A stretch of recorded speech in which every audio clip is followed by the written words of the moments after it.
Welcome to Real Estate Conversations from Compass. I'm Mike Simonsen. I'm the chief economist for Compass, the largest real estate brokerage in the country by sales volume. My mission is to help everyone understand what's actually happening right now in the real estate market so they can make the best decisions when buying or selling a home.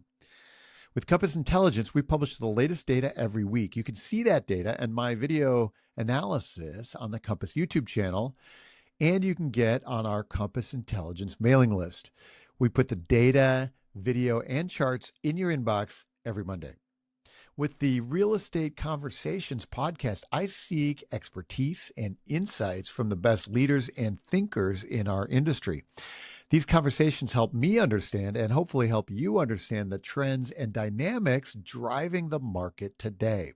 So stick around for more real estate conversations.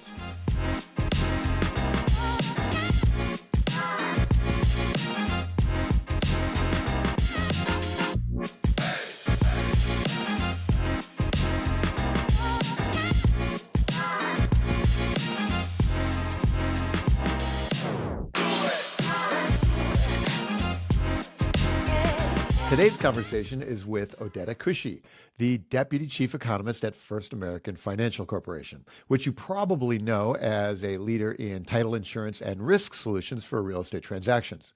The economics team at First American is outstanding.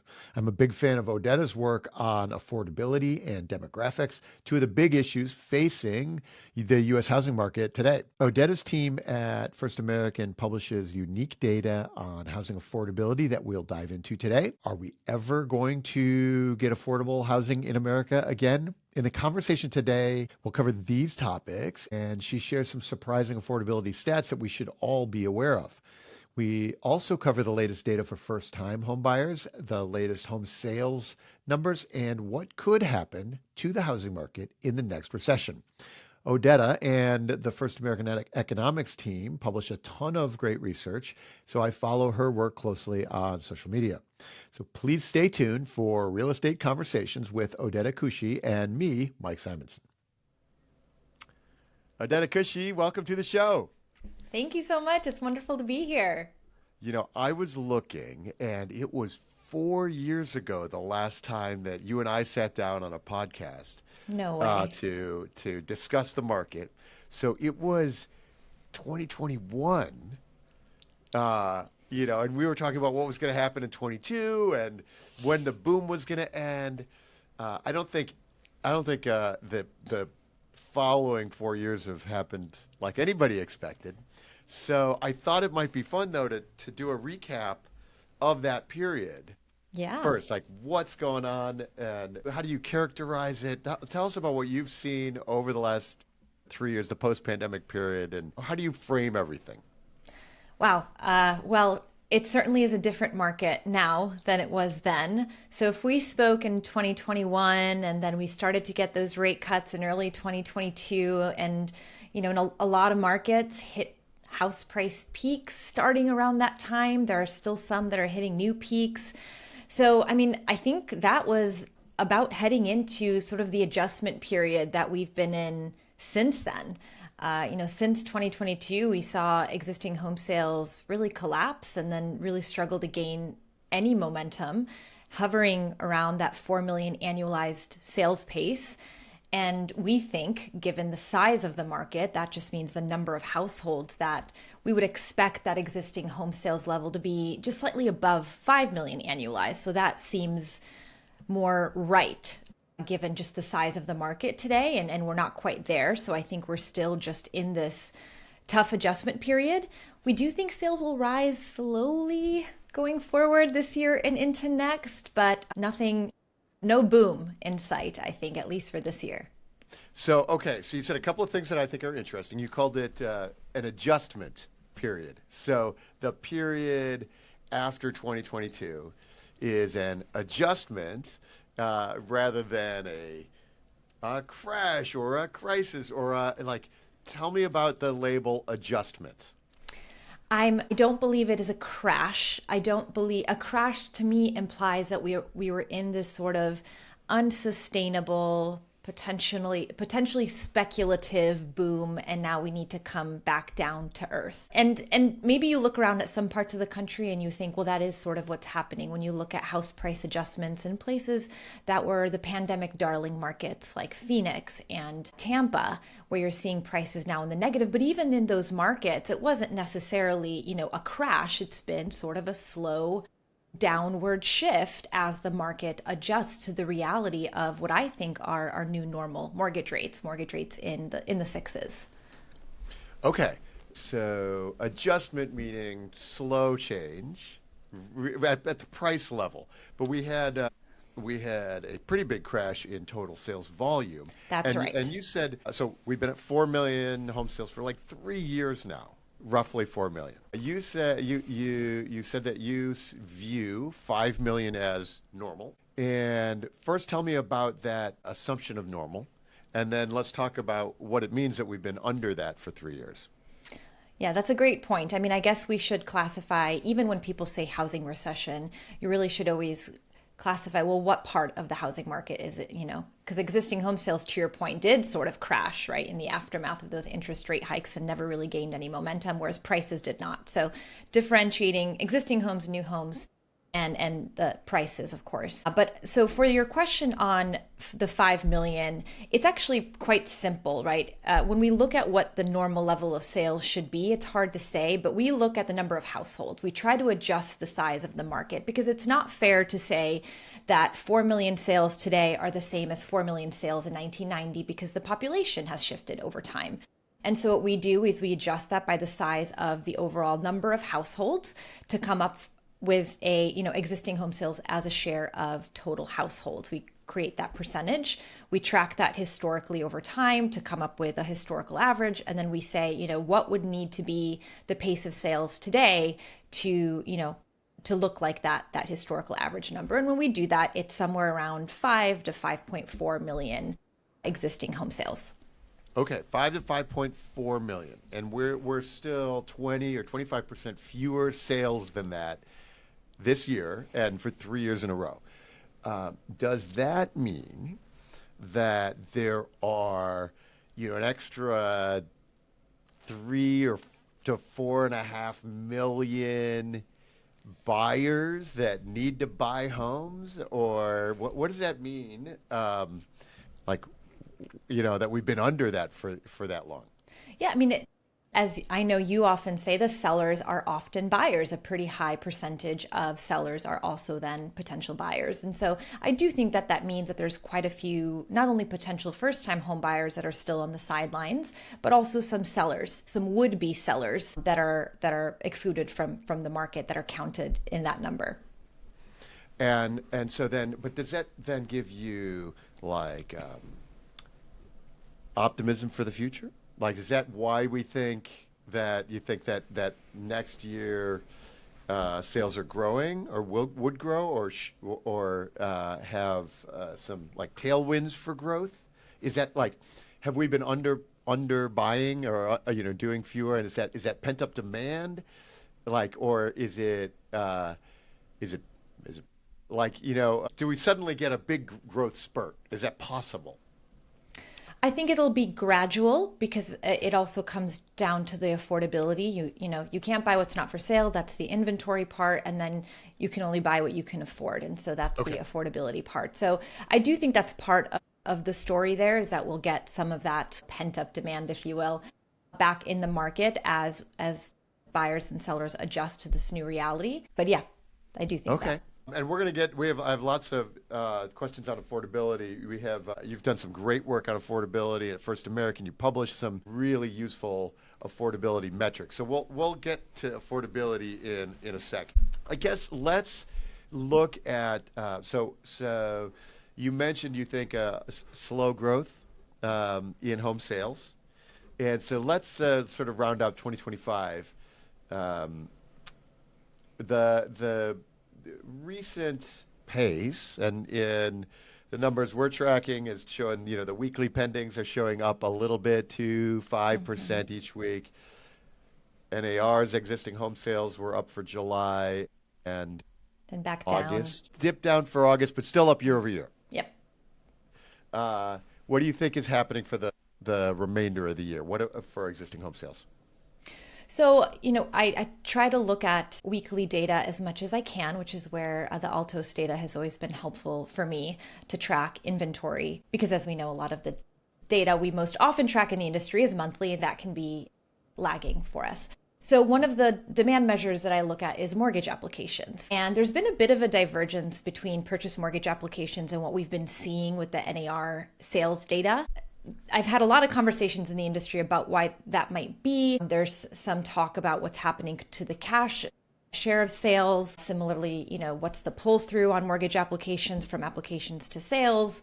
So a lot of things that could be going on there. But what we do see in that purchase data is that it is responding to lower mortgage rates, but not so much. So our story for the rest of this year is that buyers just aren't that interest rate sensitive, with rates still staying above 6%. So you might get some marginal buyers off the sidelines, which I think is what we're seeing in the applications data, but it's not really enough to push us back into, closer to this normal, if you will.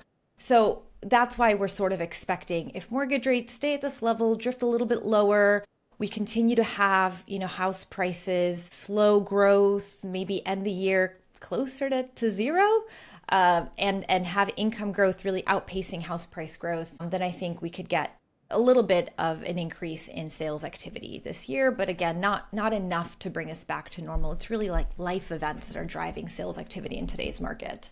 Yeah. Okay. Couple other things going that lots of threads to pull here.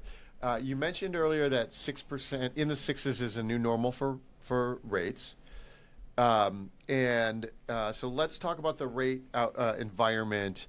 Now we're in the 6.3s roughly now. What's your outlook?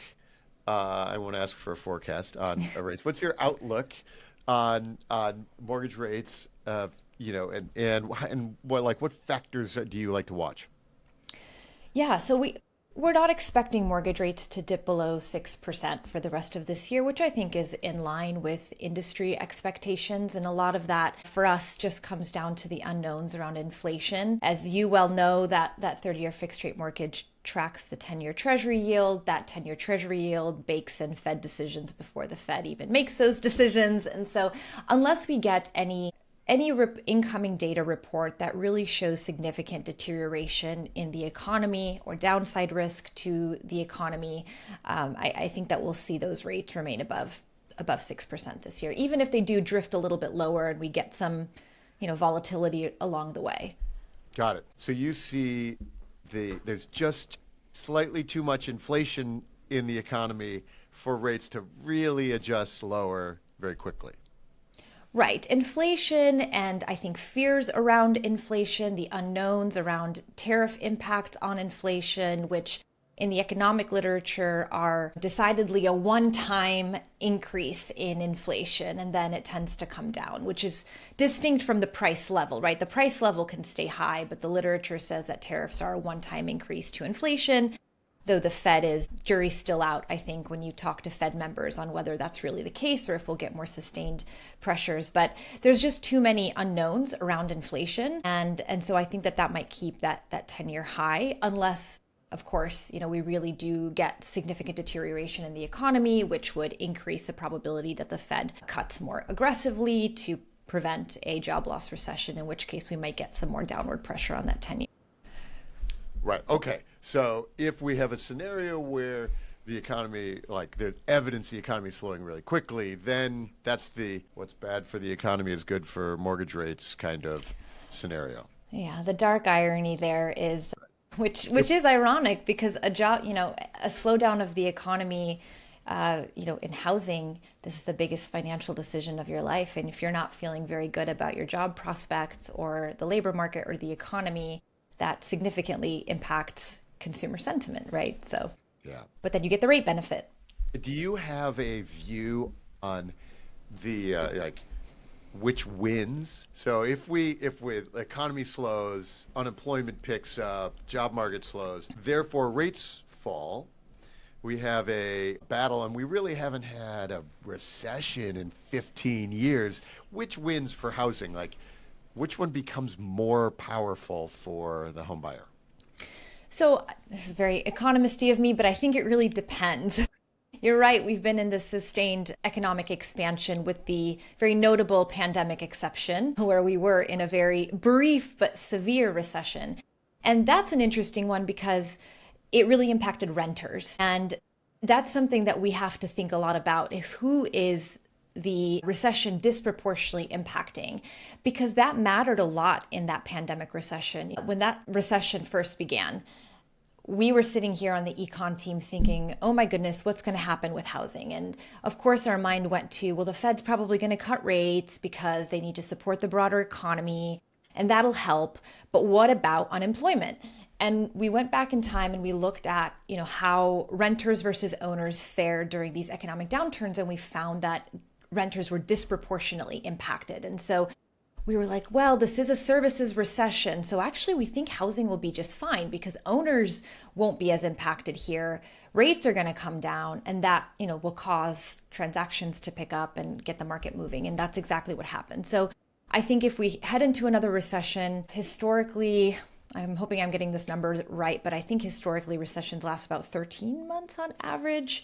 They're not always as long as the global financial crisis, and they're certainly not always housing focused or housing driven. And so it's very possible that, housing is the first one into a recession, but also the first one out, as those who are in a good position, who do have strong balance sheets, start to transact, take advantage of those lower rates, and really get the market moving.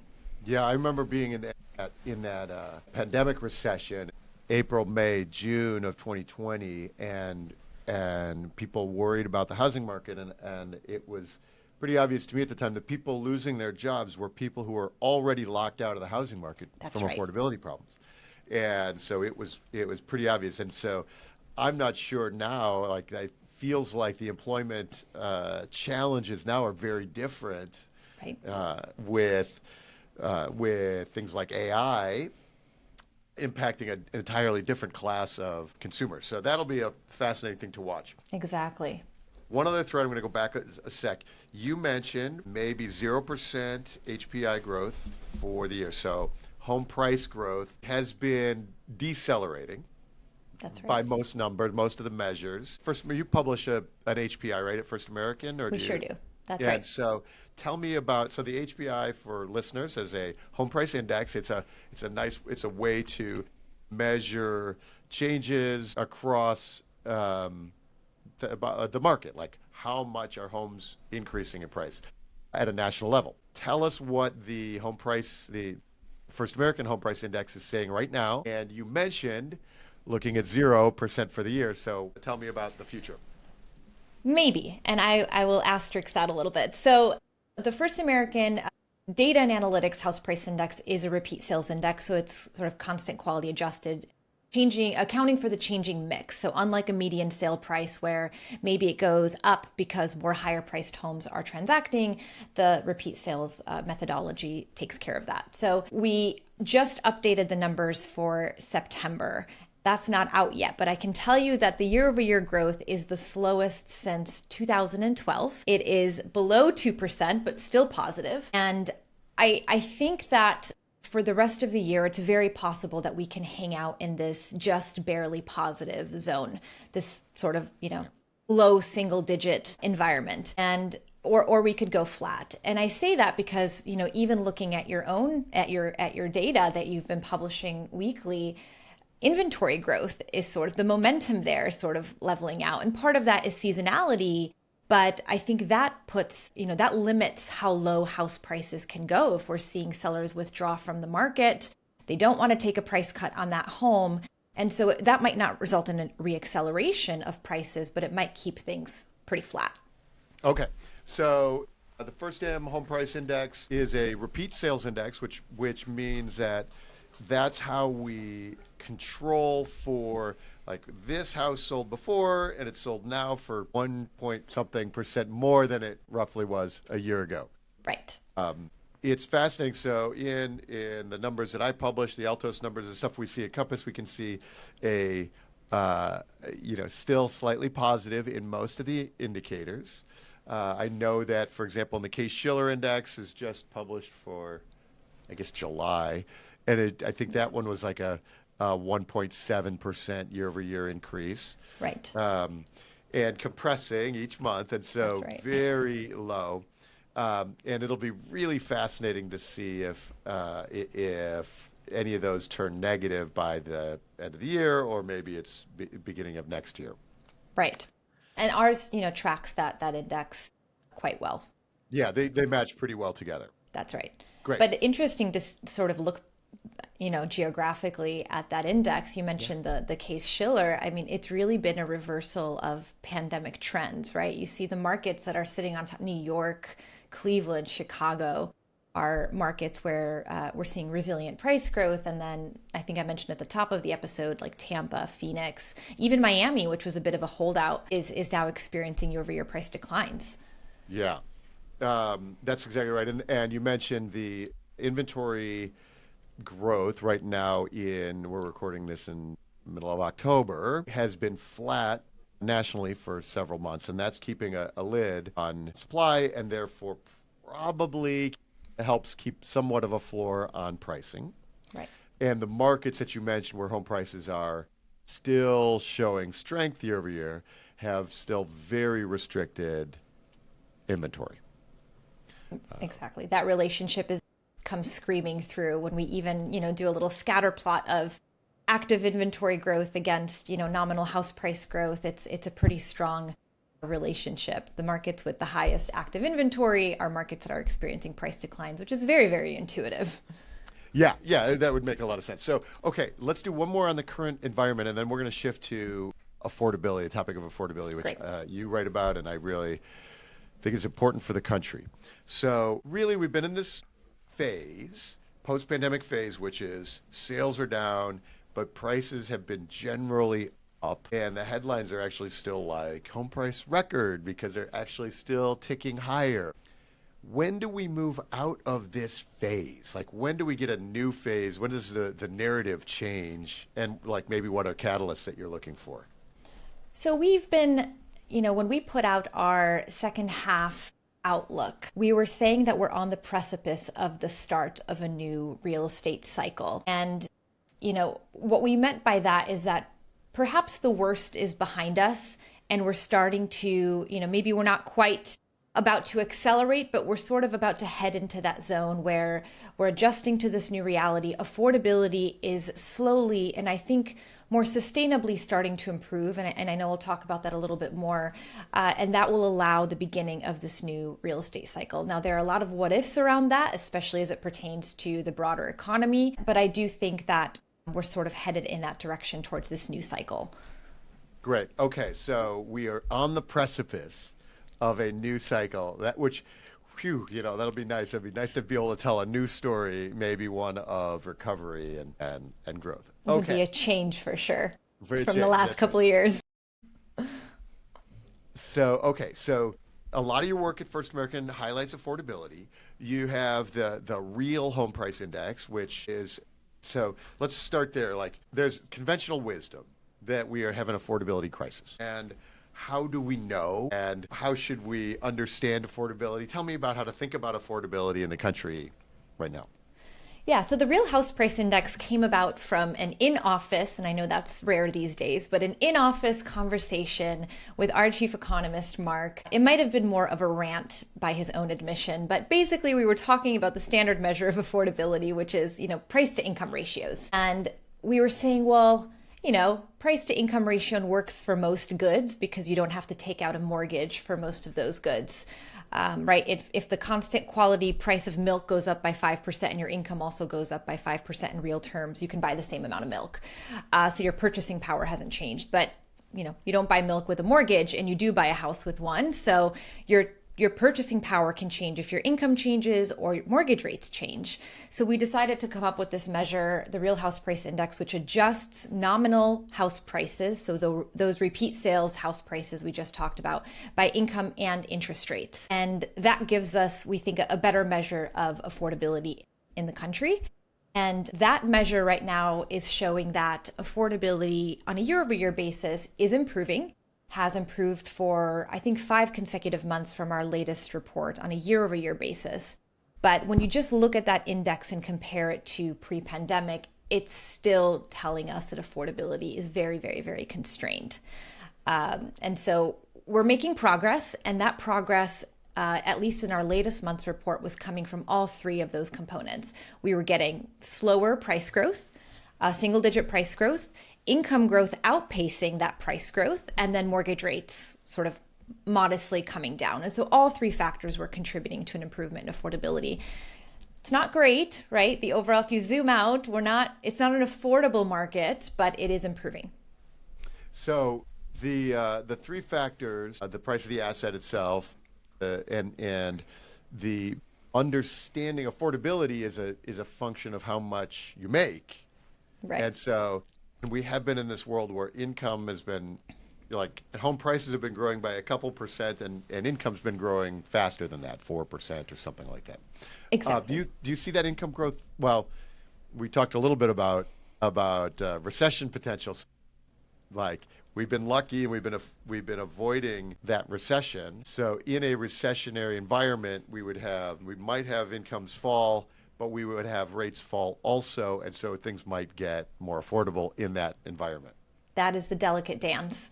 We are seeing wage growth decelerate. So at this point, we still have wage growth outpacing nominal house price growth. Right. But to your point, in a recession, we might get even slower wage growth, and then maybe lower interest rates, and then TBD on house price growth. But for now, the trend seems to be, and through the rest of the year, that we'll continue to have this environment of income outpacing nominal house price appreciation, which is certainly welcome news compared to the pandemic housing market when that was not the case.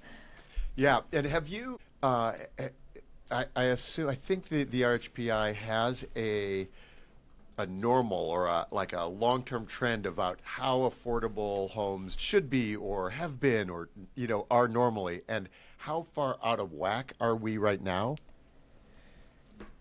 Pretty out of whack. So the way we actually do that in the real house price index is really just comparing sort of where we're at compared to a historical average.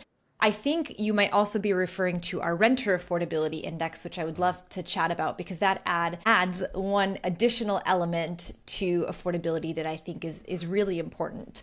So I'm happy to chat about that one. Yeah, let's hear it. Yeah. So that analysis also came from us being not quite happy with just the real house price index, because what we realized in our data is that our income number was using overall median household income. But that's not quite fair if you're trying to measure affordability for that potential first-time home buyer. So I just did this analysis right before our call. According to 2024 data, the median household income for a homeowner was $99,200. But for the renter, it was $54,000. So, if you land somewhere between those two, you're not fully capturing affordability for that renter, that potential first-time home buyer.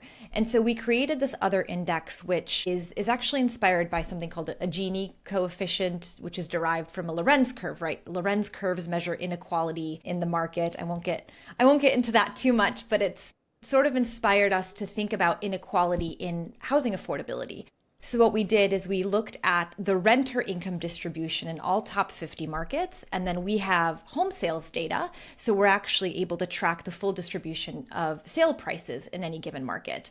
And we created this sort of Lorenz curve. So if you consider like a 45-degree angle, if you're on that line of equality, you're sort of like a perfectly equal market where the median renter can afford 50% of homes for sale.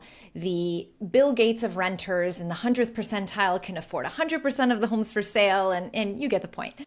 And so we created this measure. We call it the First-Time Homebuyer Outlook Report. And I recently updated that report in Q2, and it actually showed that the median renter in the country could only afford about 26% of homes available for sale. And that does also take into effect mortgage rates at the time. And so, and that's not necessarily where we want to be. And then geographically, it was really our California markets that were on the, unfortunately, not very affordable. In LA, that median renter could afford 2% of homes available for sale. 2% yeah. in LA. Yeah, I know. Every time I bring up this report, I feel like I'm bullying the California markets, but I'm just the messenger.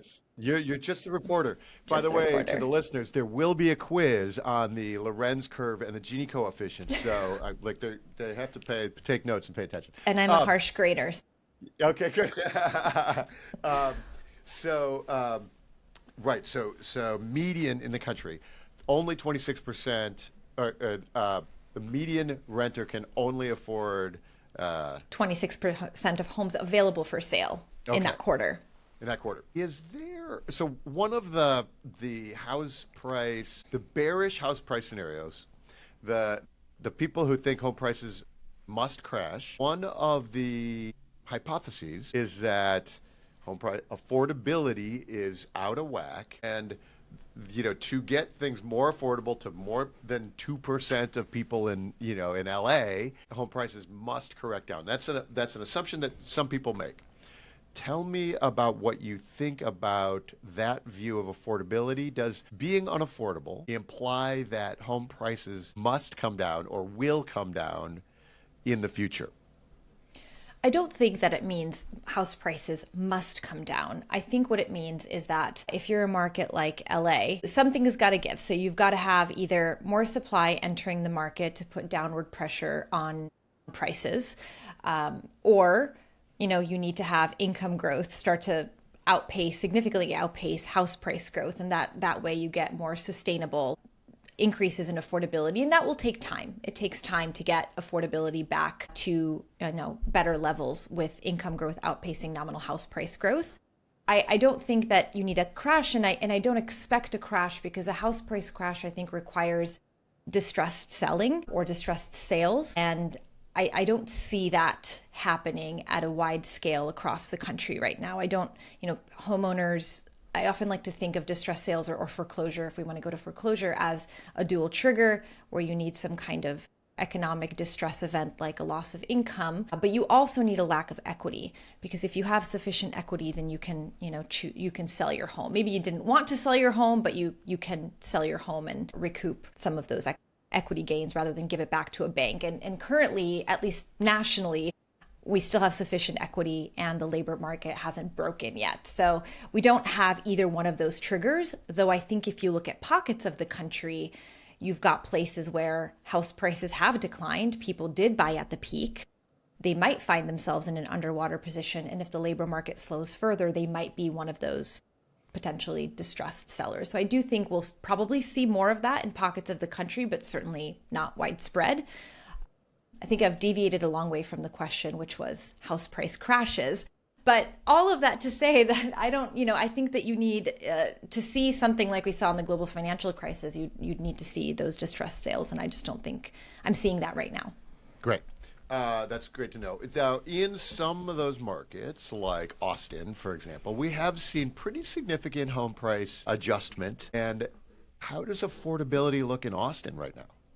It's improving. What's interesting about Austin, we also have this chart that I like to show, because Austin comes up a lot as a market where they're experiencing price declines from the peak. So I like to show this chart that has how much prices increased from pre-pandemic to peak, and then how much prices have fallen since then. And I might get the numbers slightly off, but I think Austin's one of those markets where prices increase something like 65% from pre-pandemic to peak, and are now down in the sort of the low double digits, like 10 to 13%, something in that range. And so unless you really bought at the peak, you're still sitting on pretty significant equity cushions, even in a place like Austin that has price declines. But we are seeing improvements in affordability in Austin. In our latest report, we saw a 10% year over year improvement in affordability there. So that's pretty significant for places like Austin. All right. So anything else on affordability that we want to make sure people understand, improving affordability or ways to think about affordability? Because it's such an important topic. It is a national, I think we could call it a crisis, and it has big implications. I Anything think else on that topic? I think the other thing I'll say is these days I'm talking a lot more about the property insurance market than I ever was.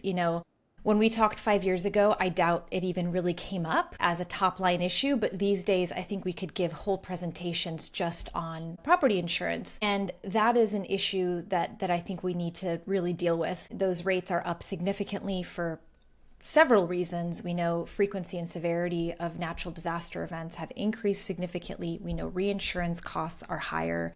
We know material costs are higher, so the replacement cost of those homes has gone up. And then, of course, you have, public policy depending on what state you're in. And so those affordability challenges are not just for potential first-time home buyers. That's also for your existing homeowner. It could also be for your existing homeowner who's free and clear, right? Especially for those of folks on fixed incomes.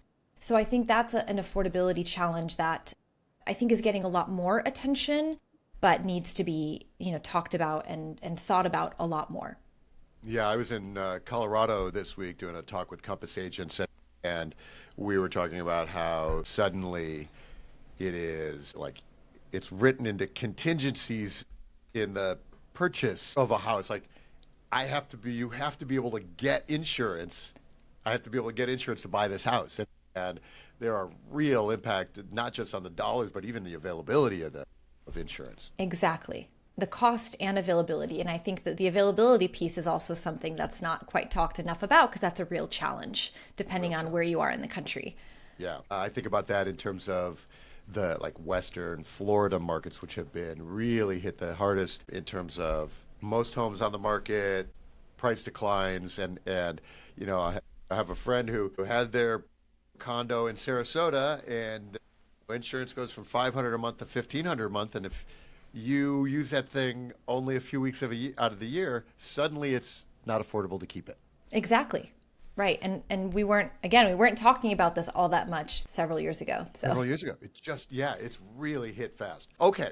So that's excellent recap on affordability and how we should think about it. You mentioned the equity cushion that so many Americans have. There's the other phenomenon that we've been facing in the last few years is one of the reasons that inventory is low is because a lot of folks have a very cheap mortgage and they don't want to sell. It's been called the mortgage rate lock-in effect. Tell me where we are on the lock-in effect. Are we getting out of that? How should we think about that? I think the rate lock-in effect, and it's gotten lots of names, the golden handcuffs and all sorts of different names. But I think what it comes down to is, if you're a rational actor and we think about buying and selling a home as this, strictly financial transaction, then if you're locked into a 3% rate and you want to sell your home and you're looking at potentially locking in a new rate of 6.3%, you're financially disincentivized from selling your home. And I think that is a reality for many, many people. And I do think that rate lock-in effect is one of the contributing factors to what's holding back housing market potential. With that said, it's improved. So we look at the mortgage rate on outstanding debt, the average effective mortgage rate on outstanding debt, and we compare that to, what is the interest rates today. And when we do that over time, you can see that the rate lock-in effect by that measure really peaked in October 2023, around 2023, because rates were 8% then, and you had a lot of people locked into low mortgage rates. Now, as we have more and more people locking into these higher rates, and rates have come down a little bit, that rate lock-in effect has eased. I expect it to continue to ease, and it's still going to be a factor, I think, going forward. And there's lots of thoughts out there about whether it'll make for people becoming, what are they calling it, accidental landlords, or basically where you end up, not selling your house because you want to keep that 3% rate, and so you rent it out instead and you buy something else. I still think, we're still getting 4 million annualized existing home sales, so people are still transacting even with the rate lock-in effect, and I think that's because buying a home is not just strictly a financial decision, it's a lifestyle decision. And a lot of these homeowners are sitting on a ton of equity. They can use some of that equity to offset the higher mortgage rate in the form of a higher down payment. And so there are, mitigating factors to that lock-in effect as well. Yeah, the numbers I think about in the latest FHFA mortgage data showed that nearly 20% of outstanding mortgages are over 6% rates now. Yes. And so that's as many as have under 3%. That's right. So those 6% folks are much more likely to resell, to not hold on to that place, to put that back on the market. They're also, I think, probably more likely to face one of the dual triggers. If they lose their job, now they have a much more expensive mortgage. That's right. And so those are more likely to in the future, in a job loss recession, likely to see those more likely to see those as like distress sales or foreclosures. Yeah, I think so. So, have you done any work at like thinking? So, as you mentioned, 4 million. We've seen like it's basically been the floor. We've seen 4 million. It's hard to imagine it going fewer than that. I mean, I guess if rates skyrocketed, people would clamp down even further. But it's really hard to imagine fewer than 4 million of those life events that are going. And so, maybe let's shift to a 2026 outlook. Sure. Let's talk about all of the factors that we should put in the soup, and which ones do you think are the most meaningful? Yes, the crystal ball always gets hazier the further out you go, as I'm sure you all know. I think what I'm watching is really the labor market, and I'm watching it for all sorts of reasons. There's more obvious reasons, like it, I think, will be a big deciding factor for what happens with monetary policy. If the labor market continues to weaken or the deterioration really picks up, I think that increases the likelihood of Fed rate cuts. I think that could put some more downward pressure on mortgage rates. So that's, I think, the more obvious reason. The reason that matters to me is because, one, the labor market right now, the hires rate in the economy is at about 2013 levels, which is when the unemployment rate was 7%. So we're not hiring very much right now. And one of the big triggers for selling and transacting is a job change, is a relocation. And if we don't see as much of that, then I think that's sort of your other lock-in effect. So we call this sort of the dual lock-in effect. You have the labor market and you have interest rates. And so I think that the labor market plays into that. And then, of course, there's this other factor we've touched on this whole conversation, which is if the labor market does get worse, then you might see some of these forced sellers to the market because they no longer have a job, they don't have an income, and maybe they do have some equity and they have to sell that home. They don't want to, but they have to. And so I think the labor market matters for all of these reasons and more. And so my eye is really there. I know everyone's looking to mortgage rates. I'm not waiting for mortgage rates to save us or the housing market. I don't think mortgage rates are the panacea. And so I'm looking to the labor market. You know, I that's actually parallels with the way I've been describing it lately too. You know, I've called it the great stay. We're staying in our houses. We're staying in town. Yes. We're not moving north to south. We're staying in our jobs. And as you point out, the hiring rate is very low. But also I noticed the quits rate is very low. Yes. So we're not quitting our jobs. Like, I've got a good gig, and you know, I used to live in Chicago, and I'm going to go get a job in Dallas or Phoenix, and I'm going to quit my job and move. But now I'm afraid about getting hired in Phoenix, so I'm not quitting either. Right. And so we're staying in our jobs. Therefore we're staying in town, and therefore the life events, there are fewer life events happening. Right. Than we saw. So the higher rate is low, and so you're watching to see when we start hiring fast. Yeah, I'm looking to see where the labor market is headed. And you make a really great point about the quits rate. And the quits rate also matters because it tends to lead changes in wage growth. Because if we're seeing people quit at very, very high rates, that means they're feeling pretty darn good about getting a higher, better paying job. When that quits rate is low, people are staying put because they're not so sure that they'll get that better offer. And so if you graph those two things together, they tend to move together, and you see that the quits rate actually leads wage growth. And so that's also another indication that maybe we'll see some wage deceleration going forward. Because we don't have anybody quitting yet.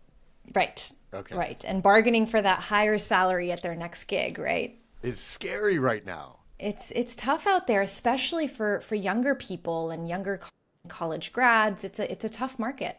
Yeah, for sure. Are there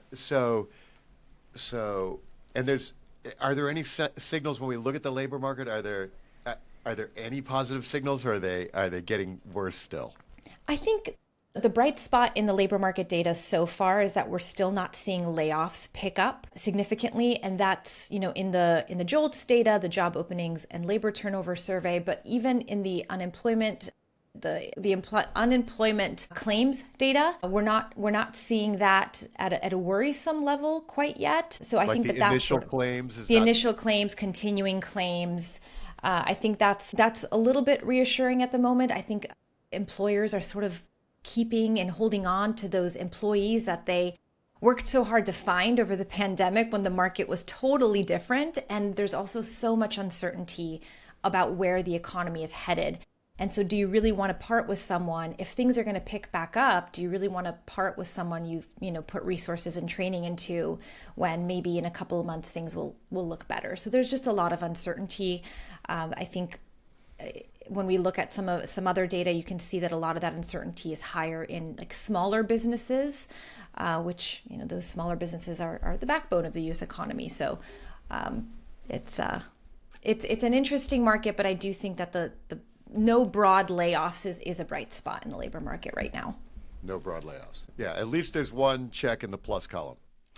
A check in the plus column. But I think if that hiring rate doesn't start to pick up, that's where I start to get worried. Though, the Fed has told us that the break-even employment level is now significantly lower. I just saw an estimate from the Dallas Fed yesterday that said that break-even level is at about 33,000 because, population growth. And so that's sort of what's needed to keep the unemployment rate steady. Got it. And we've been creating fewer than 33,000. In the last, I guess we didn't get the last report, but the one before that. Before that. Okay. You mentioned I'm not waiting for rates to save us. I'll take lower rates. Yeah. If you're talking to buyers and sellers, they say, Odeta, what's going to happen with rates? Should I buy now? What do you tell people when they ask you? I'm sure you get the question. I do, and I really believe it's a fool's errand to try and time the market. I think it's really tough, and you can talk about getting a 3% mortgage rate on your home over the pandemic, and that's great. But did you also fight off 10 other people for that house and go into a multiple offer bidding war? So I think it's really challenging to time the market because maybe you got the rate piece right, but you were in a very challenging seller's market. My advice to people is if you're ready to buy a home, you're financially ready to buy a home, you know what you're looking for, your lifestyle choices are such that you want to buy a home, and you find a home you like and you can afford it, that's the answer. It's, there's a lot of FOMO out there about, are people still saying FOMO? Is that? Yeah. Okay. There's a lot of FOMO out there about rates falling further and people waiting for rates to fall further. And maybe they will, but then maybe you get some more competition for that home. Or maybe inventory is not as high as it is today. And so you have less options to choose from. And so it's just really difficult to time the market. So that's why my best advice is if you can afford it, if you feel good about it, if you like it, then that's the time. Yeah, that mirrors exactly what I tell people. I think that also you brought up a good point there, that is, if rates fall, competition tends to increase. And my take on the data is that demand moves faster than supply. So if rates fall, then you may indeed get cheaper payments, but you get tighter inventory, you get more competition. And so if you're waiting for both of those things, cheaper rates and more supply, you're unlikely to get both at the same time. That's a really great point, that demand tends to move faster than supply. I think that's a really great way to frame it. I would absolutely agree. Let's do one more big picture item, and then we'll bring it to a close. We're almost an hour already. I can't believe it. There's the concept that we have a shortage of homes in the U.S. And we underbuilt, and I know you and I have talked about this too in the past. We underbuilt in the last decade. What's your take now on the concept of shortage? Has it changed in the last couple of years? Some of these markets, we have a lot of homes for sale, more than we've had in 15 years. What do we think about the shortage idea now? So I think zooming out, there is still, at least from our calculations, a structural housing shortage that's been built up over, as you mentioned, over a decade of underbuilding relative to household formation. But then when you split that up throughout the country, I think that that's where it becomes a little bit more nuanced. To your point, there's markets in Florida where builders have built a ton. They were responding to that pandemic demand, and now they have a pretty high inventory of homes available for sale. And so maybe those markets are not considered overbuilt, or sorry, in a shortage situation. But then you still have New England, which I think by and large you can say is still underbuilt relative to demand for homes. And you see that in price growth. So it really, I think, depends on where you are in the country. But nationally, I would still classify it as a structural housing shortage, just simply based on, again, those calculations of how much we've built relative to household formation. That said, going forward, and this is maybe a conversation for a future podcast, the demographics are such that over a longer term horizon, you've got this massive baby boomer generation, and the population of 80 plus is expected to nearly double between now and 2040. And according to our research, a lot of these homes are in prime locations. They will need some work and some renovation to be made appealing to that next generation of buyers, but that's a lot of homes that, eventually these boomers will age out of those homes, and that'll add a lot more supply to the market as well. And so there's a lot of moving pieces, but I think we're moving in the right direction as it pertains to, housing shortage. And there are certainly pockets of the country where that is not the story.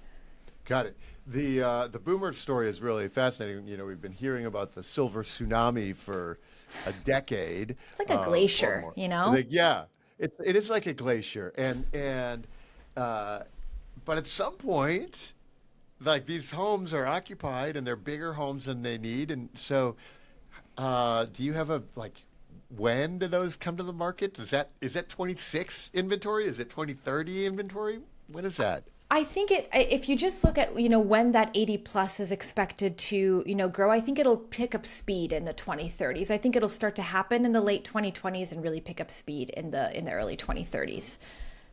Okay, early 2030s. So still like 5-6 years away. Not to say we won't still get those over the next 5 years or so, but I think that's at least, when we expect that to pick up speed, just from looking at the population aging into their 80s. Yeah, and are there going to be enough millennials to buy those houses? Well, some of those millennials might be on their second homes at that point, right? So you'll get some Gen Zers as first-time home buyers. You'll get some millennials as first-time home buyers. But I think a lot of those homes might go to move-up buyers for millennials who now have, maybe have a couple kids, and makes sense for them to move into those bigger homes. I saw some data that said 2025 may actually be the first population decrease year for the U.S. ever. Yeah, interesting. Does that, yeah, right? Well, it's because if we absolutely have stopped at the immigration funnel.